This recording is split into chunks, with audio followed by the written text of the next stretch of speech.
ராகவன் என்ற முதியவர் தினமும் பூங்காவில் உள்ள ஒரு குறிப்பிட்ட இருக்கையில் அமர்ந்து வீட்டிலிருந்து கொண்டு வந்த சாண்ட்விச்சை சாப்பிடுவதை வழக்கமாக கொண்டிருந்தார்.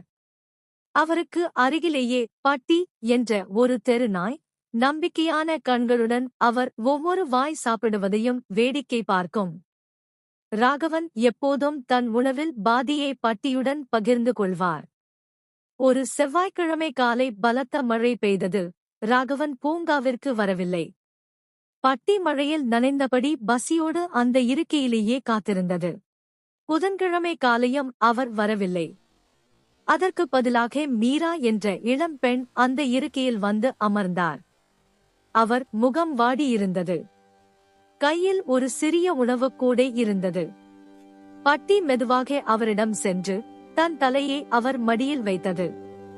மீரா ஆச்சரியத்துடன் அதை பார்த்தார். தன் உணவை திறந்தபோது அதில் 2 சாண்ட்விச்கள் இருந்தன. இதை என் அப்பாவுக்காகச் செய்தேன், ஆனால் அவர் இன்று மருத்துவமனையில் அனுமதிக்கப்பட்டுள்ளார் என்று மெல்லிய குரலில் சொன்னார். மீரா ஒரு முழு சாண்ட்விச்சை பட்டிக்கு கொடுத்தார். பட்டி அதை சாப்பிடுவதை பார்த்தபோது அந்த மர இருக்கையில் ஒரு சிறிய வாக்கியம் செதுக்கப்பட்டிருப்பதை அவர் கவனித்தார். ராகவனின் இடம், உங்கள் இதயத்தில் ஒரு பகுதியை மற்றவர்களுடன் பகிர்ந்து கொள்ளுங்கள். மீராவுக்கு அப்போதுதான் புரிந்தது, அது தன் தந்தை ராகவனின் விருப்பமான இடம் என்று. தந்தை அங்கே இல்லாவிட்டாலும் அவர் காட்டிய அன்பு மீரா வழியாக தொடர்ந்தது. மீரா தன் கண்ணீரை துடைத்துக் கொண்டு புன்னகைத்தார்.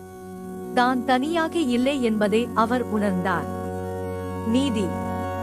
நாம் செய்யும் ஒரு சிறிய அன்பு செயல் நாம் இல்லாத இடத்திலும் நம் அடையாளத்தை வாழ வைக்கும்.